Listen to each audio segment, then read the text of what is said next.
حدیث وہ ہوتا ہے جو اپنے منہج قرآن و حدیث پر چلتا ہے۔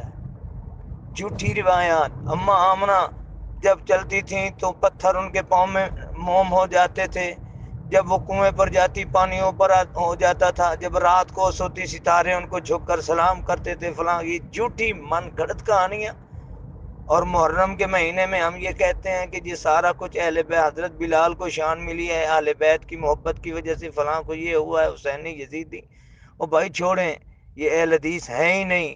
اور اب وقت یہ فتنوں کا شکار ہیں یہ لوگ، اب اپنا مسلک بچانا ہے تو ان کو چھوڑیے، للہیت کے ساتھ اللہ کی دعوت دیجیے۔ کوئی خوش ہوتا ہے، کوئی ناراض ہوتا ہے، جو جس کا جی چاہتا ہے کرے، سمجھ، اسے اہل حدیث مت سمجھیں۔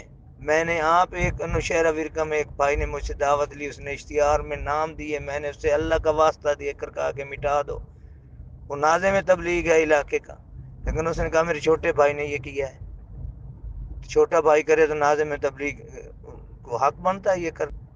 اب چھوڑیں یہ، میں تو تنگ ہوں ان سے، لیکن مسلک اہل حدیث سچا ہے، منہج اہل حدیث سچا ہے۔ اب خدا کی قسم کھا کر کہہ رہا ہوں، میرا جی چاہتا ہے میں انشاءاللہ، میری بچی کی شادی ہے، اس کے بعد میں تقریریں چھوڑ کر میں بکریاں رکھ رہا ہوں، بکریاں پالوں گا، گھر کے اندر اپنے بچوں کا خرچہ چلاؤں گا، اور اس سٹیج پر نہیں آؤں گا جو سٹیج اس وقت آلودہ ہو چکی ہے بدعات خرافات سے۔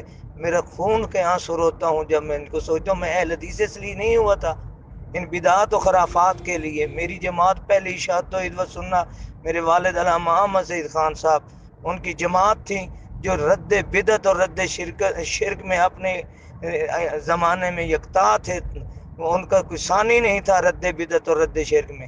ہم نے وہ چھوڑا ہے صرف اہمیت سنت کے لیے، اور یہاں سنت ہمیں نظر ہی نہیں آتی، کوئی روکنے والا نہیں۔ جماعت کے نظم اور جماعت کے صدور، جماعت کے امیر روکتے نہیں ہیں۔ اور جس جماعت کے امیر کرسمس ڈے کی کیک کاٹتے ہوں، وہاں آپ ان کو اہل حدیث سمجھتے ہیں۔ اللہ ہمیں معاف فرمائے، اللہ ہمیں معاف فرمائے، اللہ ہمیں اپنے قرآن و سنت کے منہج پر چلنے کی توفیق عطا فرمائے، اللہ ہمارا خاتمہ ایمان پر کرے، اور اللہ ہمیں ان فتنوں سے بچائے۔ آپ کا خیر اندیش سیف اللہ خالد۔ السلام علیکم ورحمۃ اللہ وبرکاتہ۔